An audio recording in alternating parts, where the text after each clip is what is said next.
कामिनी नाम की एक लड़की कानपुर नाम के गांव में अपनी माँ के साथ रहती थी।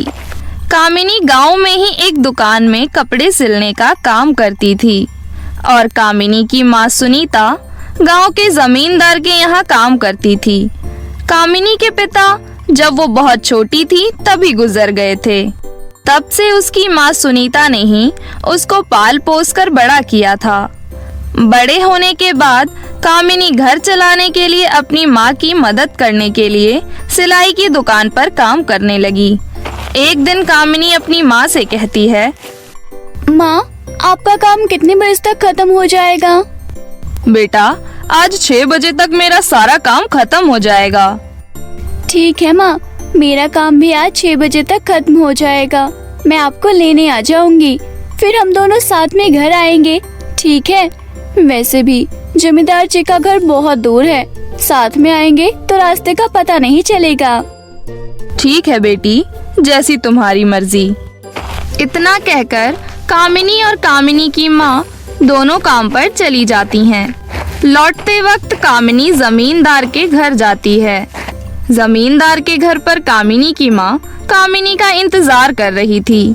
कामिनी के वहाँ पहुँचने के बाद दोनों माँ बेटी मिलकर घर की तरफ आने लगते हैं। वो दोनों घर की तरफ लौट ही रहे थे कि तभी उन्हें छोटी बच्ची की जोर जोर से चिल्लाने की आवाज आने लगी। वह आवाज सुनकर कामिनी अपनी माँ से कहती है, माँ, आपको कोई आवाज सुनाई दे रही है? हाँ बेटी, ऐसा लग रहा है बहुत सारे बच्चे चिल्ला रहे हैं। चलो चलो, चुपचाप यहाँ से निकल जाते हैं, कहीं कुछ हमारे साथ गलत ना हो जाए। माँ, एक बार चलकर देख लेते हैं, उसके बाद घर चले जाएंगे। नहीं बेटी, अभी हम दोनों अकेले हैं, हमें कहीं नहीं जाना चाहिए। अगर कोई खतरा हुआ तो थोड़ी ही देर में अंधेरा भी होने वाला है। माँ, क्या पता कोई मुसीबत में हो और हमारे कारण क्या पता उसकी परेशानी हल हो जाए। एक बार चलकर देख लेते हैं ना माँ। कामिनी की माँ कामिनी के बार बार कहने पर मान जाती है और दोनों माँ बेटी आवाज का पीछा करने लगते हैं। वो दोनों एक सुनसान इलाके में पहुँच जाती हैं। उन्हें वहाँ पर दूर दूर तक कोई दिखाई नहीं दे रहा था। कामिनी बेटा, मेरी बात मान, तो यहाँ से चलते हैं, मुझे यहाँ कुछ भी अच्छा नहीं लग रहा है। वहाँ पहुँचते ही उन्हें आवाज और जोर जोर से आने लगती है। तभी कामिनी को एक छोटा सा घर दिखता है। आवाज उसी घर से आ रही थी। माँ, वो देखो, ऐसा लग रहा है आवाज उसी घर से आ रही है। चलो ना, चलकर देखते हैं।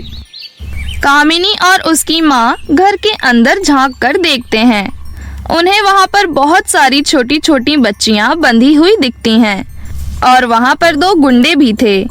ये सब देखकर वो दोनों हैरान हो जाती हैं और छोटी छोटी बच्चियों को गुंडे लगातार डांटे जा रहे थे कि चुप रहो, लेकिन छोटी बच्चियां अपनी मदद की गुहार लगा रही थीं।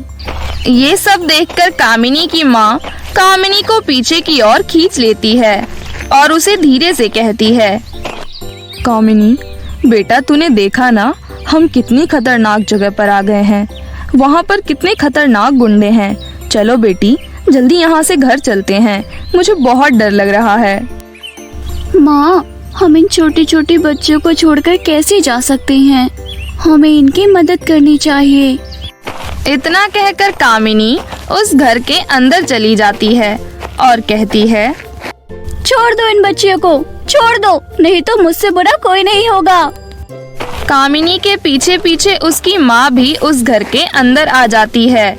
दोनों गुंडे कामिनी और उसकी माँ को देखकर बहुत गुस्सा होते हैं और उनमें से एक गुंडा कहता है, ए लड़की, तुम यहाँ क्या कर रही हो?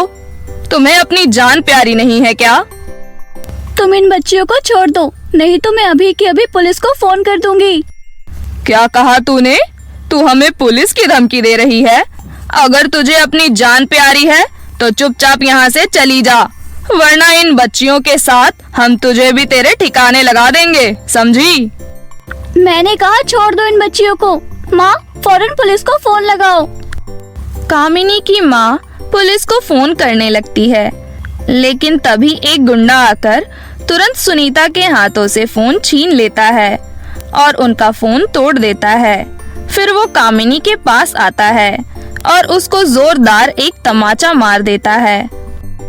हमसे पंगा लेकर तुमने बहुत गलत किया है, हम तुम्हें बिल्कुल नहीं छोड़ेंगे। वो गुंडा कामिनी के भी हाथ बांधने लगता है, लेकिन तभी सुनीता लाल मिर्च पाउडर का पैकेट कामिनी की तरफ फेंकती है। कामिनी तुरंत उस पैकेट को खोलकर सभी गुंडों की आंखों में झोंक देती है और अपनी माँ से कहती है, माँ, तुम फौरन इन बच्चियों के हाथ खोलकर इन्हें बाहर लेकर जाओ। माँ, जल्दी करो। सुनीता सभी बच्चों के हाथ खोलकर बाहर ले जाती है। गुंडों के आंखों में मिर्ची जाने की वजह से वो अपनी आंखें भी नहीं खोल पा रहे थे। मौका देखकर सुनीता और कामिनी सभी बच्चियों को लेकर दूर भाग जाती हैं और वहां से अपने घर आ जाती हैं। घर पहुंचकर कामिनी अपनी माँ से कहती है, माँ, बाकी सब तो ठीक था, लेकिन आपके पास मिर्ची पाउडर का पैकेट कैसे आया? जमींदार जी के यहाँ मिर्ची पाउडर की बहुत सारी पैकेट आई थी, तो एक पैकेट उन्होंने मुझे दे दिया था। कामिनी और उसकी माँ सभी बच्चियों से उनके घर का पता पूछती हैं और उन्हें घर तक पहुँचा देती हैं, लेकिन एक बच्ची थी जिसे उसके घर का पता नहीं मालूम था। बच्ची, तुम्हें सच में थोड़ा सा भी याद नहीं है कि तुम्हारा घर कहाँ है? नहीं दीदी, मुझे बिल्कुल भी याद नहीं है कि मेरा घर किधर है। मैं बाहर खेल रही थी और वो गुंडे मुझे उठाकर अपने साथ ले गए। ओहो, ये तो बहुत ही बुरी बात है। तुम्हारे परिवार वाले कितना ज्यादा परेशान हो रहे होंगे ना? नहीं दीदी, मेरे घर में मेरी दादी के अलावा और कोई भी नहीं है। फिर तो तुम्हारी दादी और भी ज्यादा परेशान हो रही होंगी। नहीं दीदी, आप चिंता मत करो, मेरी दादी मुझे ढूंढते ढूंढते यहाँ तक जरूर आ जाएंगी, क्योंकि मेरी दादी के पास कई प्रकार की जादुई शक्तियाँ हैं। ये सुनकर सुनीता और कामिनी को लगता है कि वो छोटी बच्ची है, इसलिए इस प्रकार की बातें कर रही है। कुछ दिन बाद सच में एक बूढ़ी औरत उनके घर के बाहर आती है और कहती है, बेटी, बाहर आओ, देखो तुम्हारी दादी तुम्हें लेने आ गई। अपनी दादी की आवाज सुनकर वो बच्ची दौड़ते हुए बाहर आती है। उस बच्ची के साथ साथ कामिनी और उसकी माँ सुनीता भी बाहर आती है। बच्ची सारी बात अपनी दादी को बताती है कि किस प्रकार खेलते खेलते गुंडे उसको उठा कर ले गए थे। आप लोगों का बहुत बहुत धन्यवाद। मुझे समझ नहीं आ रहा कि मैं आपका शुक्रिया अदा कैसे करूं। आपने मेरी मात्र इकलौती पोती की जान बचाई है। आप हमें शुक्रिया अदा करके शर्मिंदा मत कीजिए दादी माँ। ये तो इंसान होने के नाते हमारी इंसानियत थी। अब आपने अपनी पोती को देख लिया है, वो भी बिल्कुल सही सलामत है। अब आप इसे अपने साथ ले जाइए। तुम्हारा दिल बहुत बड़ा है बेटी। तुमने मेरी पोती की जान बचाई है, इसके लिए मैं तुम्हें कुछ देना चाहती हूँ। ये लो, 2 जादुई सोने और चांदी की चूड़ियाँ। मेरी तरफ से तुम दोनों के लिए एक छोटा सा तोहफा है। क्या कहा आपने? जादुई सोने और चांदी की चूड़ियाँ?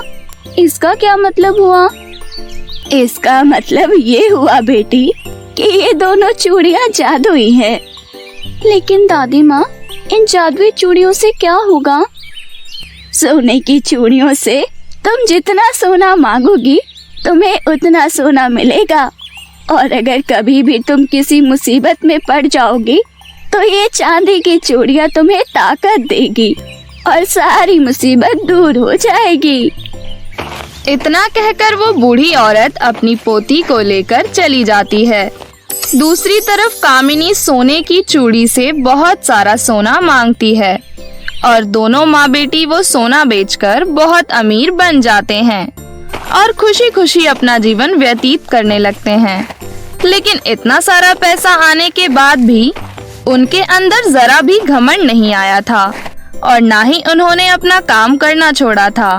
पहले की तरह अभी भी वो दोनों खूब मेहनत करती थीं। एक दिन कामिनी अपनी माँ के साथ वापस घर लौट रही थी लेकिन तभी रास्ते में उन्हें वो गुंडे मिल जाते हैं जिनसे वो सभी बच्चियों को बचा कर लाई थीं। वो गुंडे कामिनी और उसकी माँ को देखकर बहुत गुस्सा होते हैं और उन पर हमला करने के लिए आगे बढ़ने लगते हैं। तभी सुनीता कामिनी से कहती है, कामिनी बेटी, डरने की बात नहीं है। तुम्हारे पास चांदी की चूड़ियां हैं ना, तुम उससे ये मुसीबत दूर करने को कहो। कामिनी फट से जादुई चांदी की चूड़ियां निकालती है और कहती है, हे जादुई चांदी की चूड़ियाँ, मुझे और मेरी माँ को इन गुंडों से बचा लो। कामिनी इतना कहती है परंतु कुछ नहीं होता और वो गुंडे धीरे धीरे दोनों के नजदीक आ रहे थे। लेकिन तभी वहाँ पर पुलिस की गाड़ी की आवाज आने लगती है और वहाँ पुलिस आ जाती है। ये सब देखकर दोनों माँ बेटी बहुत हैरान हो जाते हैं। पुलिस को देखकर वो दोनों गुंडे भागने लगते हैं, लेकिन पुलिस उन्हें पकड़ लेती है और साथ में सुनीता और कामिनी का धन्यवाद भी करती है। आपका बहुत बहुत धन्यवाद। आप दोनों की वजह से इस गांव के सबसे मशहूर बच्चा चुराने वाले गुंडे पकड़े गए। हमारी वजह से कैसे? आप ही ने तो हमें फोन करके यहाँ बुलाया है। कामिनी और उसकी माँ समझ जाते हैं कि ये सब जादुई चांदी की चूड़ियों ने ही किया है। वो बहुत खुश होते हैं। पुलिस उन दोनों गुंडों को उठाकर ले जाती है। फिर कामिनी अपनी माँ से कहती है, देखा माँ आपने, कहते हैं ना, जो अच्छा करता है उसके साथ हमेशा अच्छा होता है। सही कहा मेरी बच्ची तुमने। तुम मेरी बेटी हो, मुझे इस बात का गर्व है। उस दिन के बाद से वो दोनों माँ बेटी सोने और चांदी की चूड़ियों के साथ खुशी खुशी अपना जीवन जीने लगती हैं।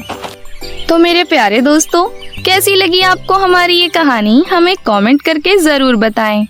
और हाँ दोस्तों, अगर आपने अभी तक हमारे चैनल को सब्सक्राइब नहीं किया है तो जल्दी से नीचे लाल बटन दबाकर सब्सक्राइब कर लें और बेल आइकन दबाना ना भूलें। तो मिलते हैं फिर किसी नई कहानी के साथ। तब तक आप अपना ख्याल रखें।